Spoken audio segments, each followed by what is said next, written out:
नमस्कार दोस्तों।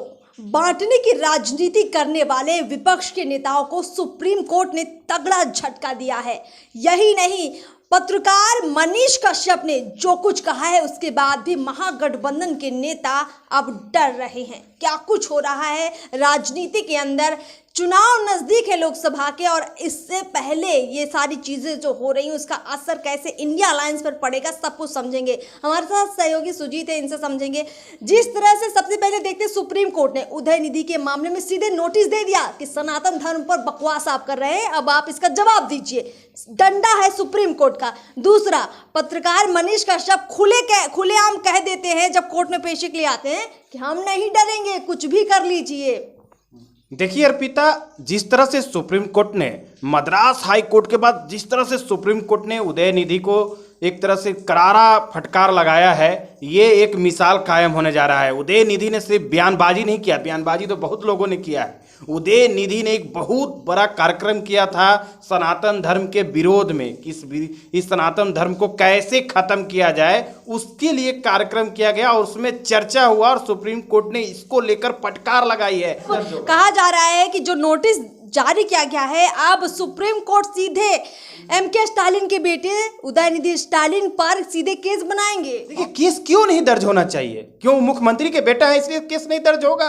और इतना देर क्यों हो रहा है? सुप्रीम कोर्ट तक मामला चला गया, पर एक पत्रकार, बिहार का पत्रकार छोटी सी बात बोलता है, एक उस तरह से उम्मीद नहीं फैलता है, किसी का कोई हानि नहीं पहुंचता है, किसी बात को थोड़ा सा बढ़ा चढ़ा के बोल देता है, किसी चीज़ को सामने ला के रख देता है, उसके लिए एनएसए लग जाता है। खुद कल मनीष कश्यप इस पर, जो अभी जेल में बंद हैं, कल कोर्ट में हाजिर होने आए थे तो मीडिया से मुखातिब हो रहे थे और बोल रहे थे कि उदयनिधि स्टालिन पर क्यों नहीं केस हो रहा है, क्यों नहीं हो रहा है। तो यहाँ तो साफ तौर पर सामने दिख रहा है, अरे भला है ये न्यायपालिका का, कुछ न कुछ कार्रवाई कर रही है, लोगों का विश्वास अभी संविधान पर अडिग है। नहीं तो ये एमके स्टालिन जैसे मुख्यमंत्री, अगर इनको संविधान पर भरोसा होता, इंडिया अलायंस के नेताओं को संविधान पर भरोसा होता तो कार्रवाई करवाते या कार्रवाई करते हैं एमके स्टालिन कि मेरा बेटा है, उससे क्या, किसी धर्म के बारे में तुम इस तरह के कार्यक्रम करोगे? बोलना बहुत आसान बात है, बहुत लोग बोले हैं, यहाँ बिहार में भी लोग बोलते हैं, बहुत लोग बोलते हैं, आम आदमी पार्टी के नेता भी बोले हैं,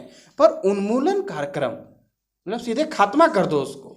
इस तरह की बात, इस तरह के कार्यक्रम किया गया और उस कार्यक्रम के बाद कितना आसानी से चीज़ों को रखा जा रहा है, कितनी आसानी से मीटिंग बैठक हो रही है। आप देखिए, जब दो चीज़ बिहार से जुड़ा हुआ है, एक एमके स्टालिन के बेटा उदयनिधि स्टालिन, ये जब मामला जुड़ा, जब मनीष कश्यप जेल गए, स्टालिन के लोग सब जाने, हम लोग जानते थे कि भाई वो तमिलनाडु के मुख्यमंत्री हैं, सभी लोग तब जाने जब मनीष कश्यप तमिलनाडु गए कि एमके स्टालिन भाई तेजस्वी यादव से ज़्यादा करीबी हैं और उनसे जुड़े हुए हैं। जब उनके बेटे ने इस तरह का बयानबाजी किया, तेजस्वी चुप है, नीतीश कुमार चुप है, और किस तरह से मनीष कश्यप को फंसाया गया, अब तो सीधे तौर पर फंसाया गया। अब पहले तो लग रहा था कि मनीष कश्यप ने कुछ किया है, अब तो लग रहा है कि मनीष कश्यप को सीधे तौर पर फंसाया गया है।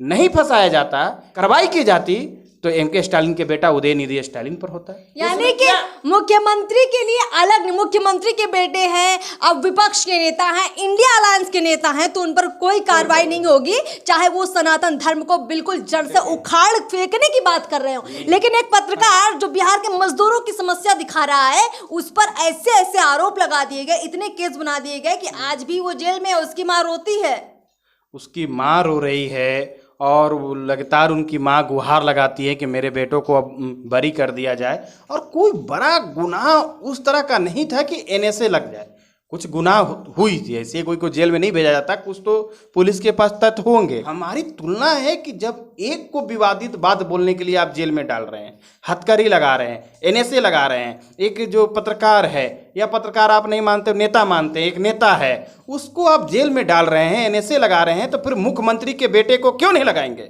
उदयनिधि स्टालिन को क्यों नहीं लगाएंगे? आप बिहार के शिक्षा मंत्री को क्यों नहीं लगाएंगे जो बोलता है कि हिंदू धर्म खराब है और इस्लाम धर्म अच्छा है? दो धर्मों के बीच में भेदभाव करने वाले, उमाद फैलाने वाले लोगों पर क्यों नहीं होगा? आग मंत्री या मुख्यमंत्री के मंत्री को और मुख्यमंत्री के बेटे को बोलने की सब आज़ादी है भाई, आप कुछ भी बोल दो धर्मनिरपेक्ष देश में। और एक आम आदमी अगर बोल रहा है कि मजदूर की हुआ पिटाई हो रही है, मजदूर को वहाँ काटा जा रहा है, ठीक है, दो बातें लगा के बोल दे रहा है, आप उसी पर एनएसए लगा देंगे, आप उसको जेल में तब सरा देंगे, जेल में आप उसको गंजेरी भंगेरी के साथ रखेंगे, सामान के साथ नहीं रखेंगे।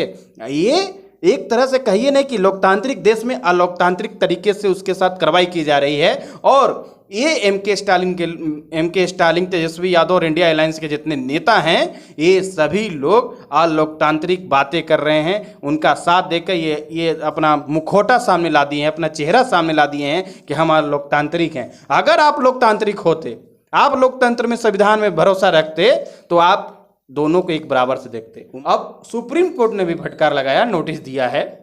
ये एक विश्वास है और यही विश्वास अभी लग रहा है कि मनीष कश्यप के साथ भी न्याय होगी। देखिए, कहीं ना कहीं ऐसा लग रहा है कि पत्रकार है, मनीष कश्यप का कोई माई बाप नहीं है राजनीति में इतना बड़ा कि चलिए उनके पीछे कोई खड़ा हो जाए। तो आसानी से देखा जाए तो जो बिहार की ये राजद की सरकार कह सकते हैं आप, तेजस्वी यादव, जिस तरह से कहीं ना कहीं बदले की राजनीति लगती है, ये जो इंडिया अलायंस के नेता है, कभी आपका बायकॉट कर देंगे तो कभी आपको जेल में डाल देंगे। बिल्कुल, कभी आपको पत्रकारों को जेल में डालेंगे, कभी बाइकआउट करेंगे और अपने खुद जो मन करेगा जो बोल देंगे, जिसको जो मन करेगा। बिहार के शिक्षा मंत्री राजद के नेता चंद्रशेखर को जो मन करेगा सो बोल देंगे। बाद में बोलेंगे हमने ऐसे, जब लालू यादव फटकार लगाएंगे, नीतीश कुमार फटकार लगाएंगे, तब बोलेंगे वो फटकार सार्वजनिक तौर पर लगे तो लगे कि हाँ भाई, वो बंद कमरे में आप फटकार लगाते हैं कि दुलार करते हैं तो कोई देखने नहीं गया है, पर बोलते हैं कि नहीं हमने ऐसा भगवान के बारे में नहीं बोला। उदयनिधि स्टालिन जो मन जो बोल देते हैं, आम आदमी पार्टी के नेता जो मन जो बोल देते हैं, शपथ दिला देते हैं कि मैं हिंदू धर्म को नहीं मानूं। अरे भाई, तुम मत न मानो, बोल क्यों रहे हो? इस देश में बोलने की इस तरह की आज़ादी नहीं है, और इस तरह के जो बोलते हैं उनको हथकड़ी लगती है, और तुम लोग को नहीं लग रही है। तुम लोग अभी सत्ता में हो इसलिए नहीं लग रही है। हम लोग बोलेंगे, मनीष कश्यप ने बोला, लग गई भाई। तो क्या बोल रहा था, क्या बोल रहा था? मैं तो बार बार बोल रहा हूँ, बिल्कुल क्या बोल रहा था वो। हम देखते हैं कि जहां कोई सच दिखाता है, सही बातें, सही मुद्दे उठाता है, तो विपक्षी नेता पूरा तरह तिलमिला जाते हैं। अब चुनाव नजदीक है तो इनकी राजनीति पर धीरे धीरे नजर डाली। थोड़ा सा राहुल गांधी का भी यहाँ जिक्र कर लेते हैं। वही बात, अगर ये लोग सत्ता में आ गए तो क्या हाल होगा केंद्र सरकार का भी। तो राज्य सरकार के सत्ता में इस तरह के एनएसए लगा रहे हैं, बाइकआउट वाला प्रक्रिया कर रहे हैं। जिस दिन केंद्र सरकार के सत्ता में आ जाएंगे तो ये तो इमरजेंसी पार्ट 2 लगा देंगे। मतलब कुल मिलाकर अगर ये सत्ता में आ गए तो पत्रकार या तो बायकॉट कर दिए जाएंगे या तो जेल के अंदर डाल दिए जाएंगे। और जैसे अभी कार्यक्रम हो रहे हैं किसी राज्य में, तमिलनाडु जैसे राज्य में उन्मूलन कार्यक्रम हो रहे हैं, सनातन को खत्म करने वाले कार्यक्रम हो रहे हैं, ऐसे कार्यक्रम तो देश भर में होने लग जाएंगे। फिर क्या होगा, जरा सोचिए। बिल्कुल, इस तरह के कार्यक्रम देश भर में होने लगेंगे। और जब जब कांग्रेस की सरकार आती है, सनातन पर एक कहिए कि काला धब्बा लगना शुरू हो जाता है, काला ग्रहण लगना शुरू हो जाता है। ये इतिहास है, आज का नया इतिहास नहीं है। और जब ये इतिहास पहले नहीं, उतना ज़्यादा पहले नहीं था, 1990 से ज़्यादा गहराया है। जब जब कांग्रेस आई है, जब जब इस तरह की चीज़ें हुई है, जब जब कांग्रेस की बढ़त मिली है, जब जब वो धर्मनिरपेक्ष अपने आप को दिखाती है और विरोध एक का करती है। अरे आप जब धर्मनिरपेक्ष हैं, आप जब आप जनेऊ पहन रहे हैं, मंदिर जा रहे हैं, हिंदू हिंदू बोल रहे हैं, तो फिर सबको बराबर तोलिए। जिस तरह से राहुल गांधी, इंडिया अलायंस के तमाम बड़े बड़े नेता, लालू यादव, नीतीश कुमार, तेजस्वी यादव, सोनिया गांधी, कितने भी आप नाम ले लीजिए, सनातन पर इतना कुछ हो गया, लेकिन इनमें से किसी नेता ने सामने आकर ये नहीं बोला कि नहीं ये गलत हो रहा है, इस देश में सभी धर्म के लोग हैं, ये देश धर्मनिरपेक्ष है, सभी का सम्मान होना चाहिए, सनातन का भी होना चाहिए सम्मान। ये इनकी जबान से, राहुल गांधी की जबान से नहीं निकला। सवाल उठता है आपने ऐसा क्यों नहीं कहा? अगर आप ऐसा बोलते तो देश के लोगों को वाकई में लगता कि आप वाकई में धर्मनिरपेक्ष हैं, आप हिंदुओं का भी सम्मान करते हैं और इस देश में सभी के लिए एक ही भावना आप रखते हैं। लेकिन आपने ऐसा ना बोलकर ये क्लियर कर दिया है कि गलती से भी आपकी सत्ता आ गई, आप सत्ता में आ गए तो हिंदुओं का जीना आप मुश्किल कर देंगे और उनके जो धर्म की आज़ादी है, अभी से आप पत्रकारों को बायकॉट कर रहे हैं, बिहार के पत्रकार मनीष कश्यप को जेल भेजा जा रहा है, तो आगे आप क्या क्या करेंगे ये जनता समझ रही है। और शायद इसीलिए वो आपको 24 में जवाब देने के लिए खूब तैयारी कर चुकी है। इस चर्चा को हम लोग यहीं समाप्त करते हैं और दर्शकों से उम्मीद करते हैं कमेंट बॉक्स में अपनी राय खुलकर बताइए, क्या आपको भी लगता है कि जो हम बातें रख रहे हैं वो गलत है? अगर आपको लगता है हम गलत बोल रहे हैं तो ज़रूर लिखिए, और अगर हम सही बोल रहे हैं तब भी हमें ज़रूर बताइए। आप कितना इन बातों का समर्थन करते हैं हमें ज़रूर लिखिए। चैनल को सब्सक्राइब ज़रूर कीजिए। नमस्कार।